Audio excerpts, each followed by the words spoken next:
বন্ধুরা, ফেস্টিভ সিজনে এখানে এলে কিন্তু আপনারা খাওয়া দাওয়া করে ভেতরে ঢুকতে পারেন।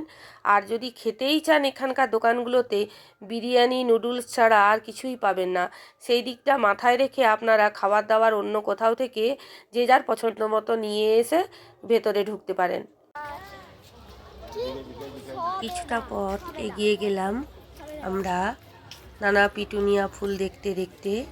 তারপর আমরা ধীরে ধীরে যখন আমাদের পরের যে দ্রষ্টব্য বস্তু সেইটি দেখতে গেলাম, বেশ সুন্দর হেজ করা, দুই পাশে বেশ ভালো লাগলো। এখানে সেরকম কিছু না থাকলেও ওই সাধারণ কিছু দিয়ে একটি জু বানানো হয়েছে। এখানে রয়েছে বন মোরগ। আমার ছেলেকে এটাও একটু শেখালাম যে মুরগি আর মোরগের মধ্যে পার্থক্যটা কী। ও বন মোরগ মুরগি আর মোরগকে এক করে ফেলে, কিন্তু ওকে বোঝালাম যে মোরগের মাথায় ঝুঁটি থাকে আর মুরগির মাথায় ঝুঁটি থাকে না। এইগুলো এই জুতে এলে আমরা বাচ্চাদেরকে শেখাতে পারি। এইভাবে পরের যে বস্তুটি যে জিনিসটি আমরা দেখলাম সেটি আমরা অনেকটা দূর থেকে দেখেছি। কি জিনিসটা সেটা আমরা হোর্ডিংয়ে পড়েছিলাম, তবে একটু মনে করতে পারছি না।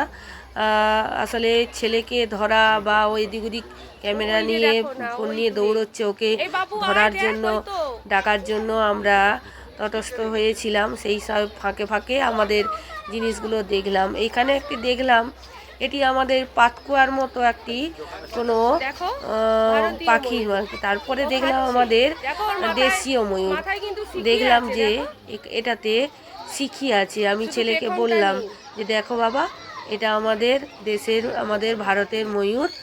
তারপর আমরা আবার একটা জায়গায় চলে এলাম, বেশ রোদ উজ্জ্বল জায়গা, যেখানটায় বেশ সুন্দর ফুল বাগান করে রাখা রয়েছে। মেকাও আছে মনে হয়, মেকাও, ওই তো মেকাও আছে, ওই তো নীলচে রঙের, দেখা যাচ্ছে না।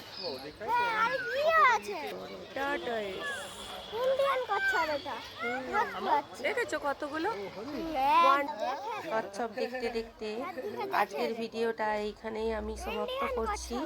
আর বাকি যেগুলো আমি দেখলাম বা আমার ছেলে আমরা সবাই মিলে দেখলাম সেটি দেখা হবে পরের ভিডিওতে। ভালো লাগলে চ্যানেলটিকে সাবস্ক্রাইব করবেন, লাইক করবেন, কমেন্ট করবেন।